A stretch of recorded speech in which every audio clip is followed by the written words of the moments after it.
बादलों के पार दिनों का सफर घंटों में सुन के बड़ा ही मजेदार लगता है, नहीं? पर इस हवाई सफर के बैकड्रॉप में क्या चल रहा है ये अगर आपको पता चल जाए तो मामला मजेदार से इंटरेस्टिंग से एक्साइटिंग से थ्रिलिंग और उसके बाद बेहद डरावना लग सकता है। कुछ ऐसे सवाल हैं जो आपको सोचने पे मजबूर कर देंगे, जैसे क्यों हवाई जहाज के टायर ब्रस्ट नहीं होते जब वे रनवे पर लैंड करते हैं, वो भी ऊंचाई से? कितना खतरनाक हो सकता है प्लेन का एक इंजन खराब हो जाना?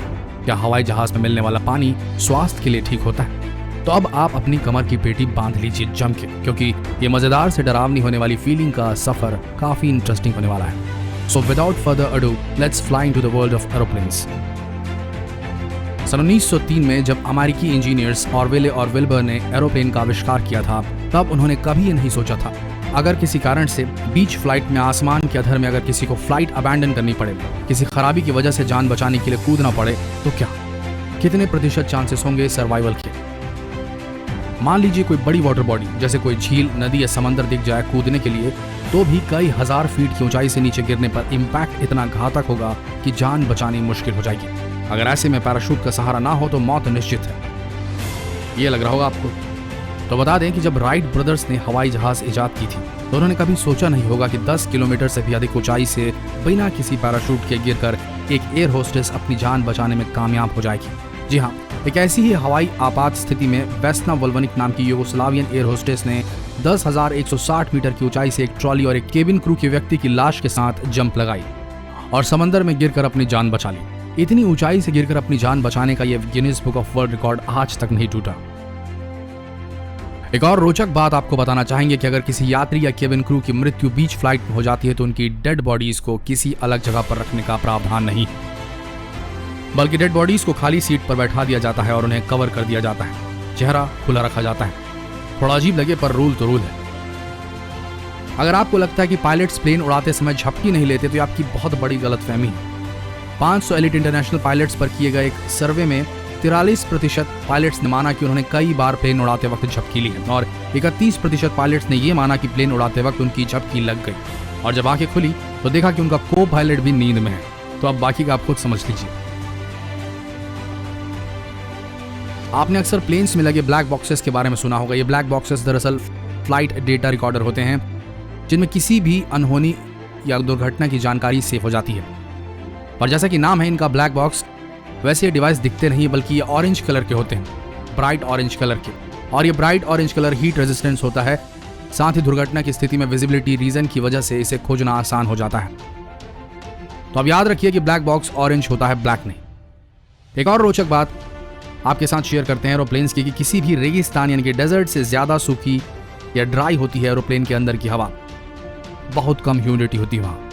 बात करें माइलेज के दीवानों की तो आपको जानकर हैरानी होगी कि आपकी रेगुलर कार से ज्यादा माइलेज देती है बोइंग 747 हवाई जहाज। जी हाँ, ये एकदम सच है। बोइंग 747 1 गैलन फ्यूल हर सेकंड में जलाता है, यानी कि 5 गैलन 1 मील में, मतलब 1 गैलन में 0.2 मील, जबकि एक कार जो होती है वो 1 गैलन में 25 मील तक चल सकती है। लेकिन यहाँ एक कैच है, एक कार में 5 से 6 आदमी ही बैठ सकते हैं, पर एक 747 हवाई जहाज में 500 लोगों के बैठने की जगह है। उस हिसाब से देखा जाए तो 747 ज्यादा फ्यूल एफिशिएंट है एक कार से। फ्यूल एफिशिएंसी से याद आया, बात सन 1985 की है जब एक आदतन अपराधी ने एक नॉर्वेजियन बोइंग 737 जहाज को हाईजैक कर लिया था, मात्र एक पिस्तौल की मदद से, और केवल एक डिमांड पर प्लेन को छोड़ने की बात कही। पता है आपको हाईजैकर ने किस चीज की डिमांड की थी? एक बियर। बस बियर तो मिल गई उसे, पर अगले ही स्टॉप पर धर लिया गया बंदा। एक सर्वे के दौरान पाया गया कि एरोप्लेन में बिकने वाले पानी की बोतलों में भारी मात्रा में बैक्टीरिया पाए गए, साल्मोनेला से लेकर स्टेफिलोकोकस तक। सबसे ज्यादा बैक्टीरिया लंबी इंटरनेशनल फ्लाइट्स की पानी बोतलों में पाए गए। तो अब अगली बार लेते समय थोड़ा देख लीजिएगा। अब आगे बढ़ते हैं। ETOPS एक्सटेंडेड ट्विन ऑपरेशंस, ये वो मानक है जो तय करता है कि एक प्लेन केवल एक इंजन पर कितनी देर हवा में उड़ान भर सकता है। आपको बता दें कि आजकल की एविएशन टेक्नोलॉजी में ऐसे यात्री जहाज डेवलप कर लिए गए हैं जो 4 से 5 घंटे एक इंजन के सहारे हवा में उड़ान भर सकते हैं। बोइंग 787 जैसे जहाजों के पास 330 मिनट का ETOPS टाइम होता है, यानी कि एक इंजन पर उड़ते रहने की क्षमता। चलिए अब जान लेते दुनिया के सबसे बड़ी यात्री हवाई जहाज के बारे में। दुनिया का सबसे बड़ा यात्री हवाई जहाज है एयरबस A380। ये डबल डेकर जहाज है। इस हवाई जहाज की अधिकतम रफ्तार 1020 किलोमीटर प्रति घंटा है। एयरबस A380 ने अपनी पहली उड़ान 27 अप्रैल सन 2005 में भरी थी। हवाई जहाज के इतिहास की सबसे बड़ी दुर्घटना कब हुई थी? सन 1977 में हवाई जहाज के इतिहास का सबसे बड़ी दुर्घटना हुई थी। यह दुर्घटना दो हवाई जहाज आमने सामने एक दूसरे से टकराने की वजह से हुई थी। इस दुर्घटना में 500 यात्रियों की मौत हुई थी।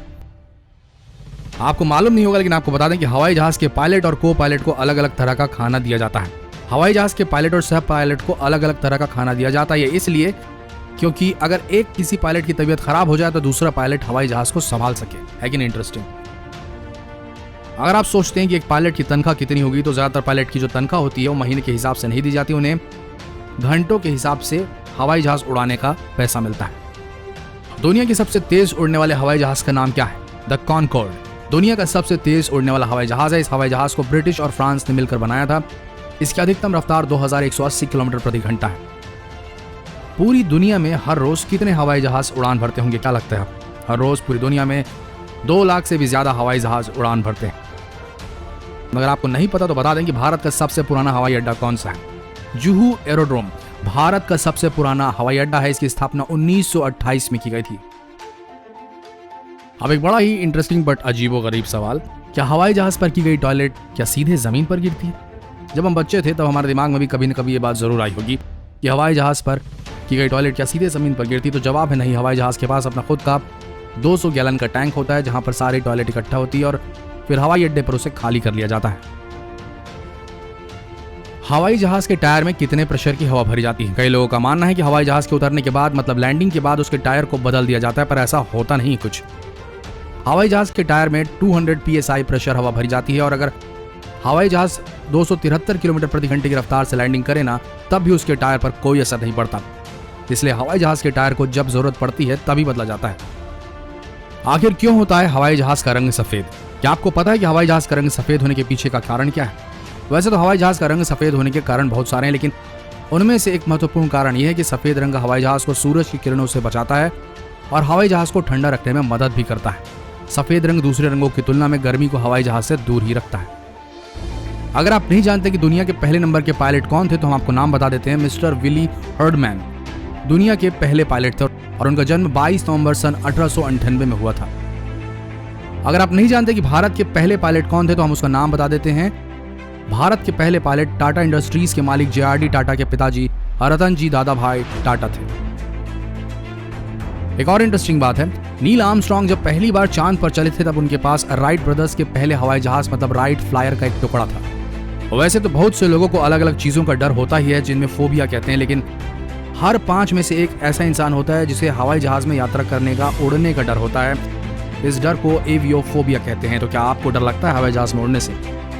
बताइए जरूर, कमेंट सेक्शन आप सबके लिए है। तो मिलते हैं अगले वीडियो में, तब तक के लिए बने रहिए हमारे चैनल नॉलेज टीवी हिंदी के साथ। धन्यवाद।